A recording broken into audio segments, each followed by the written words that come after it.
Ladies and gentlemen, I am SidAlpha, and we're here to answer the question that's at least been on my mind. Is it worth it? Today we're going to be taking a look at Torment, Tides of Numenera. This is a CRPG by inXile Entertainment, and I do have to state upfront, full disclosure before we begin, that I did indeed back this game on Kickstarter, and I've actually had access to the game for quite some time, about a year I want to say, and I picked it up around, I believe it was around January of last year. I played it for about 5 minutes and then I put it down and I haven't touched it since. Reason being was because I didn't want the early access style of it, or the pre-alpha versions of it, to spoil the experience for me, because I love CRPGs. They are one of my absolute favorite genres of games. They're just incredible. I have fond memories from dozens and dozens of different CRPGs going back through the years. And so, of course, I may be a little bit biased when it comes to games of this type, but at the same time, if they get something wrong, then you can bet your ass that I will burn them in effigy for it. So let's jump into it with that said, with a full understanding that I did back this game on Kickstarter, so this is not a wholly objective review. There is going to be some personal bias here. So we're going to go into the options here. We have game, show tutorials. Yes, we're going to want tutorials for this. Tide feedback. Sure, why not? No, we're not going to skip intro movies, and we're not going to hide movement barks. Interface, text size, medium is fine. Selection circles, tooltip delay, off screen. This is all very hybrid mode. We have follow mode or edge scroll mode, or hybrid, which is both at once. So hybrid is definitely the way you're going to want to go with these. Let's see, hide interactable in combat, convert asterisk to italics. Sure. Controls, these do have fully rebindable keys, standard WASD controls, and ability buttons. Graphic settings, we have all your standard graphics from the very minimum all the way up to 4K resolution, VSync, brightness, contrast, anti-aliasing, not sure what kind, and then we have sound. We have master music, sound, and voiceover. Because there is voiceover in this game, we'll leave the master alone, but we're going to turn the music down a bit so you guys can hear the voiceover and me a little bit better than normal. Well, we'll bump that up to about 30. There we go. Save and close. All right, so let's jump into the game.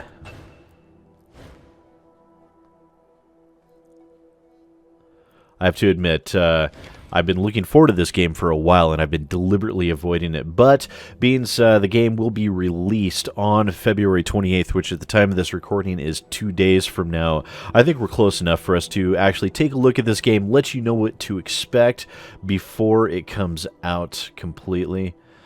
Let's see, we'll be a female. We're going to go ahead and be a female. Your mind wakes in darkness. Oh, I don't have to do the voiceover. Aching cold sets into an unfamiliar body. A distant howling surrounds you, louder with each passing second. Insistent and invisible hands slap and tear at the membrane that protects you. That's cool. I don't have to do the voiceover. Is an involuntary and formless panic. You feel you have forgotten something important. As if it once meant the world to you, but the details slip away as you grasp at them. You force your eyes open. The body is... wait, you are wearing a form-fitting suit of some dark material. You recall that you were wearing something much more elaborate a short time ago. You have smooth, light brown skin, 5 fingers on each hand, 5 toes on each foot. Good muscles, strong but not bulky, and slim hips. Your palms are soft, as if they have not done much labor, but scars and burns on the hands and wrists suggest that you haven't always been careful. Why can't you remember this? Without warning, the cocoon that surrounds you shreds and tears away. You are falling. Above you, a small moon is slowly collapsing in on itself. The world is many kilometers below you. Oh my goodness. Ooh. Flatten out to catch the wind. Spread your arms and legs, and they respond sluggishly. You stop tumbling head over heels. Though you are still spinning laterally, that motion has calmed as well. and you have space to assess your situation and perhaps to understand the predicament and the body in which you find yourself. Below you, you see a large landmass. A massive ocean dominates the rest of the visible globe, dotted here and there with island chains. Small moons, unusual structures, and strange machines rush past you in glittering profusion as you plummet toward the ground. Now you see that this appears to be a huge megacontinent, the only land of any size on this side of the world at least. Great inland seas and lakes dot the land, and curiously, regular mountain ranges march up and down and across. You are further to the north and east. You see. We're actually going to. I don't want to spoil this whole intro for you guys. So we're just gonna skip through this a little bit faster.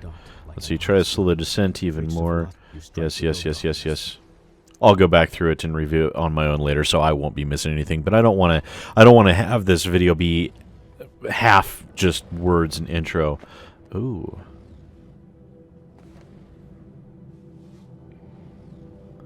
Oh. Yes. Okay, mouse wheel, we can scroll in and out. That's good. That's good. Let's see. That's cool. Metal waves roll over the floor below, sending vibrations through the soles of your boots. Ready. Alright. Interact with the pool. Jumbled thoughts cloud your head as you study the empty bowl before you. Drops of liquid fall from the ceiling, spattering on the ground next to the bowl. The light from every drop is reflected in the bowl's rounded hollow, as if it hungers for that light and needs to be filled. Yet the bowl remains dry. Another drop falls from the ceiling and splashes across the pylons, wasted. Examine the bowl. You trace your fingers over the slippery, overlapping scales that spiral up from the bottom of the bowl. The sharp-toothed rim plucks at your skin. It's going to be tricky to move this bowl without slicing your fingers on the edge. You might have to put some effort into it. Reflected light streaks across the surface of the bowl as yet another droplet falls from the ceiling. Examine the bowl again. The slick, overlapping scales have sharp, hungry edges that nip at your flesh. Each shining drop of light from the unseen ceiling seems to linger in the bowl's polished depths. Examine the bowl again. Oh, that's it. Okay, let's carefully move the bowl beneath the liquid. Yes, let's continue the tutorials. That way you guys can, we can all get a grasp of what the game's controls are going to be like. You've encountered your first task. You have 3 stat pools, might, speed, and intellect, that you can spend to increase your chances of success. This is called using effort. So this is basically based on the Tides of Numenera. I believe that's called Tides of Numenera. It's a tabletop role-playing game. To more easily move the bowl in front of you, use the left mouse button to spend might for a higher level of effort. Don't worry if you fail this task. In Torment, failure often results in interesting outcomes. Okay, we're gonna burn a point of might. Success! You carefully take hold of the bowl, avoiding the teeth on the serrated rim. With a deep breath, you move it over the glowing pool of fallen light.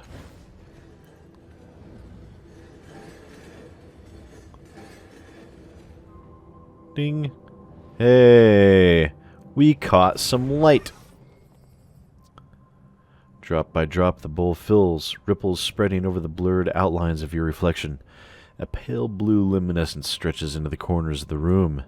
I love how it is slowly getting brighter. That's a good effect there. I like that. A clear radiance spills across the segmented floor, washing away the nearest shadows and pouring into your mind, melting the ragged edges of your fragmented thoughts. You are not whole, not yet, but you have begun to heal from the damage done in your long fall. A voice calls out from somewhere high above, beyond the reaches of the spreading light.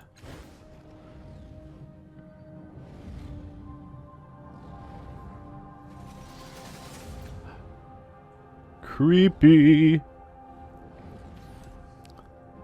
Zoom. Oh. Okay, you can also hold down your middle mouse button and be able to drag around to move the camera, it seems. That's cool. Okay, let's go interact with that. Fine. You're kind of pissy, aren't you? As soon as you touch the orb, A memory floods your mind. You stand in front of a rusted door. The air is humid and dank. You've had a moment's respite from this waterlogged hell. A bubble of stale air your resting point. You've breathed water before, and you've lived decades beneath the waves. But this body's an air breather, and the constant pressure has been crushing you ever so subtly. Worse, your companion's mind seems to be wandering from the task at hand. He's a genius with machines, as you well know, but now he seems distracted. The device in his hands is covered in knobs, wires, and antennas. He believes it can get the two of you through the corroded door, but he's merely staring at it. Perhaps he's lost faith in his invention. That is hardly your concern. This mission cannot be delayed. It must proceed. Let's see. Do we want to deceive him by telling him that you've already heard sounds of pursuit? Threaten him until he returns to the task at hand? This is taking too long. Cast a spell and Esoteria to fix the device yourself. Let's cast a spell. We'll be a spellcaster. You mumble a few words, drawing power from the air around you until a solution appears in your mind. You snatch the device from his hands, rewire it, and shove it back at him. Oh, he says, examining your work. Sorry, I was trying to improve the thing. He waves the device at the door, and the stale air of your bubble freshens as the door swings open. A dark hallway lies beyond. A passage that links the water-bordered cells and the aquatic viewing areas. What you seek lies there. Moments later, you're underwater again. Uh-oh. Hear a warning bell. Your hands closing around a strange yet familiar artifact. You need it to complete something. It hovers above a pedestal, rotating in the dark water. An electric current runs through your fingers as your hand crosses the vertical plane of the pedestal, and an iridescent field coalesces so fast that the wave of pressure dazes you for a moment.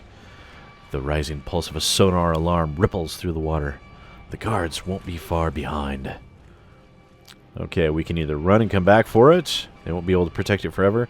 Disable the sonar pulse or use a device to stop them. One of the ciphers in your belt. Yeah, I'll use a cipher. You run urgent fingers over the devices fastened to your waist, a fog rising in your mind.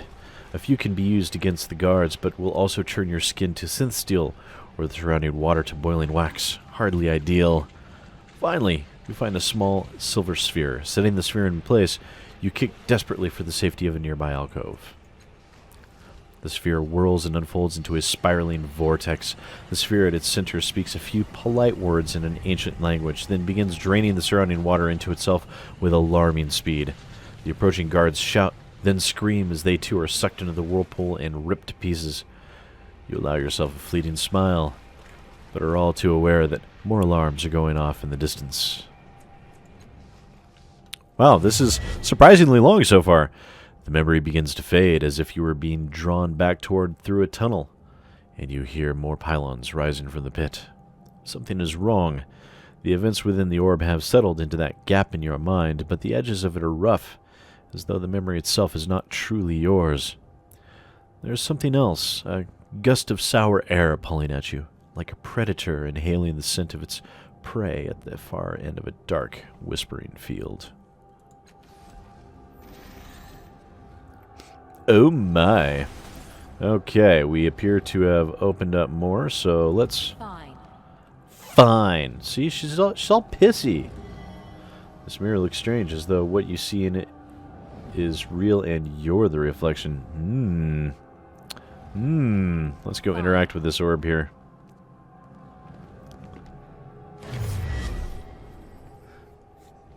I can see this is going to be one of those things where you spend a great deal of time reading. Alright, here we go. You stand beside a woman on a verdant crag. Beneath the two of you is a broad plateau towering above the overgrowth far below. Strange machines have been built in the cliffside, presumably for reconnaissance or defense.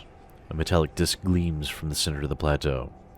Your self-aware humanoid machines drill into the base of the cliffs below. If you were looking for a sanctuary, and you were, desperately, this seems like the right place. I don't know about this, the woman says, her voice flat, neutral. Her voice is turned away from you. What makes this place any more secure than the other ones we found? can either draw her attention to the hidden details that your more experienced eye can clearly see, use your charm to persuade her the merits of the sight, and remind her of the time constraints, or convince her with the wisdom of your superior intellect. I will convince her with the wisdom of my superior intellect, because I'm just that arrogant. A slight chill enters the air as you describe the potential power of the metallic disc below and the sealed vaults beneath it. She nods. So that's what your servitor machines are doing down there. You've already chosen this as the site, haven't you? She waits for your affirmation and says, "All right, I'm convinced." The two of you sketch your plans for the sanctuary, drawing schematics and architectural diagrams. Then you descend onto the plateau to examine the open ground. The one suggests having one of the servitors build a shelter for your time here. You try to draw one of the constructs away from its task, but it doesn't respond to your voice. When you lay a hand on its shoulder to reinforce your command, it whirls and strikes you across the face with inhuman speed. It turns back to its task, ignoring you. Your companion helps you rise, laughter in her eyes. It seems your construct has other ideas. What's the matter with it? Can either use the Numenera integrated into the construct's body to overwhelm the behavior malfunction. Let's see, examine it for faults. Look for a deeper solution. Perhaps it's an effect of the metallic disc itself. A mist falls onto the plateau as you wrap a fiber shielding mesh around the construct's skull. The mesh powers up, protecting the construct's mind from any transdimensional emissions that might be in the area. Taking a deep breath, you repeat your command. Acknowledged. It obediently trundles to the site of your new shelter. The image freezes, then fades, and you feel the memory filling the gap in your mind. Block by jagged block, you stagger, clutching your head. Reclaiming your memory hurts. And once more, there's something else. Hairs lift one by one on the back of your neck. Something beyond this room can sense what you are doing, and it is hunting you. Oh my, we're being hunted. Go.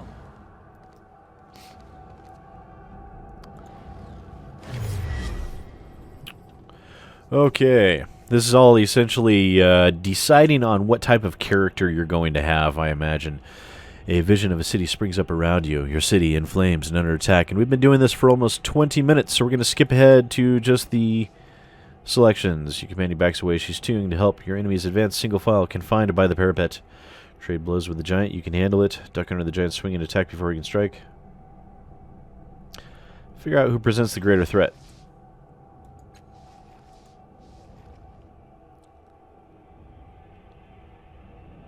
Let's see. Count on your defenses to protect you. Alright. Yeah, we'll just kind of blast through this. Oh, no. There we go. Over there. We have reached the mirror. Oh. Hello. It's an actual mirror.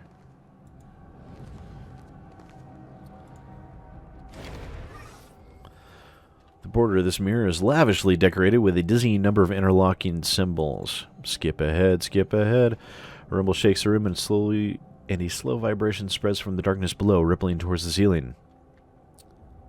Let's see. Point at the doppelganger with clever eyes. Point at the intelligent doppelganger with a furrowed brow. Point at the doppelganger with a mystical symbol on its brow. Step away from the mirror.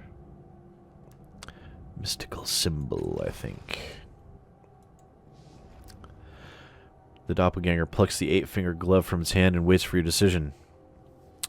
Yes, that is who I am. The remaining doppelgangers scatter for the edges of the mirror and vanish. Your chosen identity steps forward. Its appearance changes as it steps out of the rippling glass. Its face exudes intelligence and confidence. Shadows of several devices shimmer all around it. Technology of several kinds from a myriad of past ages. You get the feeling you, would be comfortable with all of it. The word nano sounds in your mind. Gained a descriptor mystical. Your doppelganger continues walking, stepping into you, filling you, making you whole. Your decision rings out into the cavernous room, awakening and unlocking vast mechanisms behind the walls. Suddenly a grotesque noise rings through your shared worlds like a bell if bells could rot. Something is coming. The mirror fades, leaving a dark, open doorway. You take a deep breath and step through.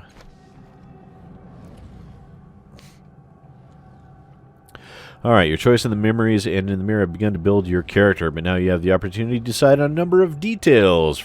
I can't believe we're 20 minutes in and we're still deciding on character type and stats.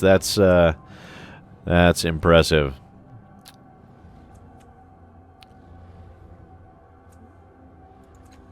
Alright.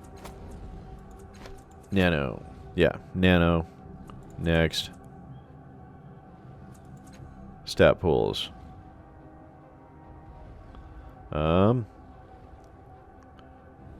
Let's see.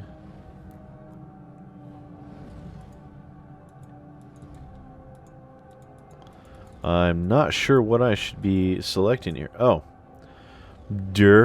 Looking at the wrong half of the screen there. You guys are probably going, oh my god, what an idiot. We'll up our intellect by 1 and our might by 1. Yes. Might also increases health. That's why. Because this is Tides of Numenera. Ability is unlocked by your type. 2 points. Let's see. Scan thoughts. Yes. Resourceful.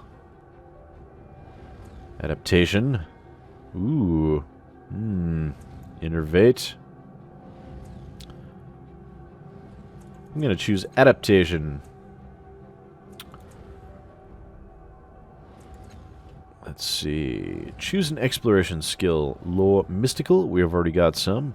Lore machinery. Lore natural. We're going to choose lore mystical. Or lore machinery to go along with lore mystical. Next. Only glaives receive training in weapon skills. That's fine. +1 training level in lore mystical. +1 training in cipher.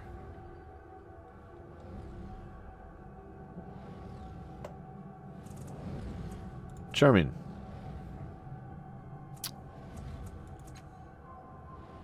Let's see. I think we're gonna go with charming because this is me. Come on, I'm fairly charming. Are you sure you wish to proceed? Yes, of course. Why wouldn't I want to be charming? Come on. Wow, 23 minutes in. We're still doing tutorial.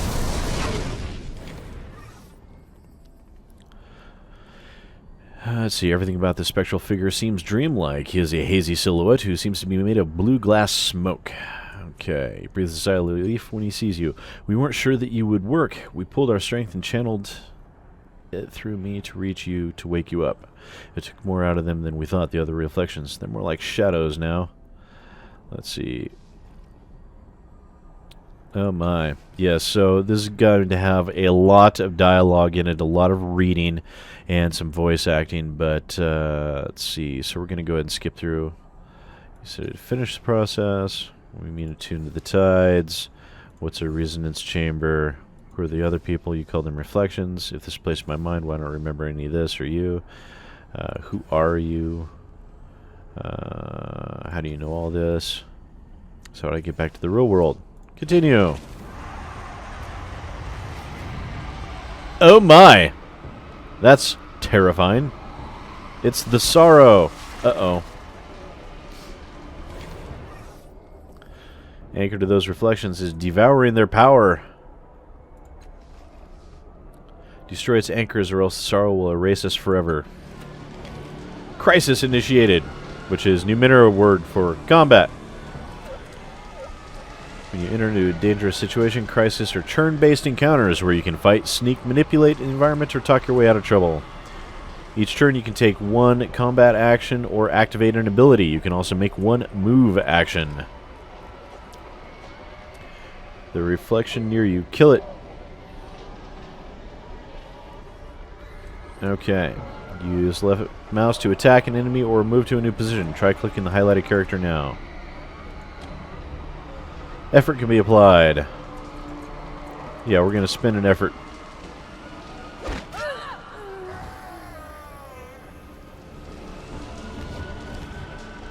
Uh-oh. Beasties. Now run. Get to the next one. I would if you'd let me have control. You can sacrifice your weapon action for a double move instead. All right.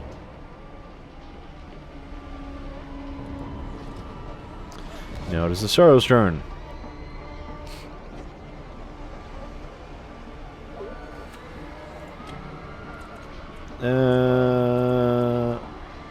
Yeah. Why not burn effort? It's just a tutorial, right? I'm ready. We'll move up to him and then end our turn.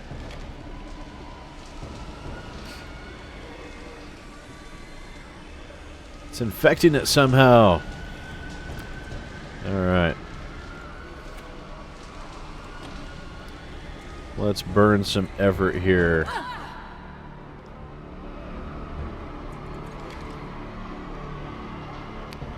Find a way to hit it even harder. I did. I burned some. Grab that piece of mirror glass. It might have enough residual energy to kill the reflection. Really? Alright. Okay, so we'll run over here and pick that up.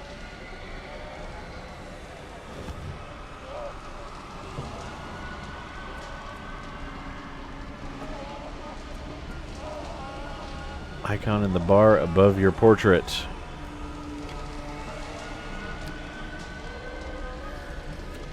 Oh. Yes, now.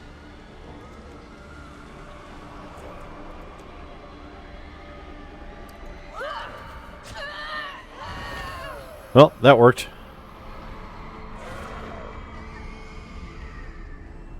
Interesting so far. You pried it loose. That thing is a cancer, an infection. It's unstoppable, but you stopped it. Yes, yes, yes. Continue on, continue on. All right. Fine.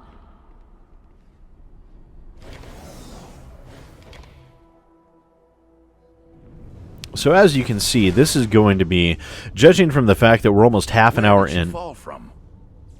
Her body's smashed to talk. It's a wonder she's still breathing. All I saw was the corona, not her origin point. But look, she's healing already. Spontaneous regeneration.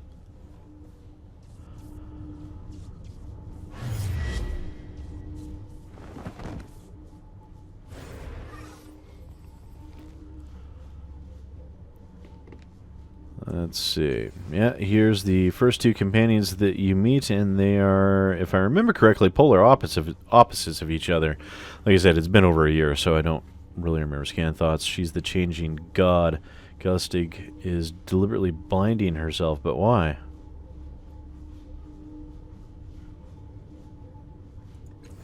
I'm no ordinary mortal. What do you mean?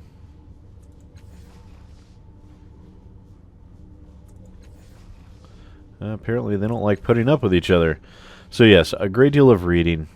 And I think we're going to go ahead and end it here because I do recall this area. It's going to be a bunch of figuring out the puzzles in the room and things like that. So there are some puzzle elements. You got a brief glimpse of the combat, very brief glimpse of the combat. Mostly just the intro and what the game's going to be like. So as you can see, for a CRPG, it's got great graphics. It runs exceptionally well. I've seen absolutely no fluctuation whatsoever in frame rate. And yeah, it's interesting. It grips you right away with an intriguing story about your own character, not knowing who they are. And apparently you are somebody important, or you at least look like you're somebody important, whoever this changing god is. So you might actually be a deity somehow, which would be very interesting. So this is I'm glad I waited. I'm glad I waited until this was more completed. This is one of those games that I know, that I can tell right now, that I'm going to enjoy immensely. And so if you enjoy CRPGs as well, then feel free to check it out. This is Torment, Tides of Numenera, and it will be released in 2 days. And yeah, I think that's all I have for you guys. So thanks for watching. I really do appreciate it. I know this video is exceptionally long. I get kind of excited with these kind of games. I do. I'm not going to lie. This is one of those few genres of games that I actually do still feel that that little bit of giddy excitement about this and games like Mass Effect and, well, really anything BioWare puts out. And so, yeah, this is where I will leave it. So if you enjoyed what you saw, if you liked it, feel free to hit those like and share buttons down below. If you're new to the channel, please do remember to hit that subscribe button. It does help out more than you might realize. If you're interested in supporting the channel even more, go throw some money at my Patreon. The link for that is in the description down below. And while you're at it, don't forget to follow me on Twitter or Facebook so you can keep up to date with new video releases and news, because I do post on there about streams that I am on and collaborations with other content creators, things of that nature. So thanks for watching, ladies and gentlemen. I really do appreciate it. Once again, I am SidAlpha, and I will see you next time.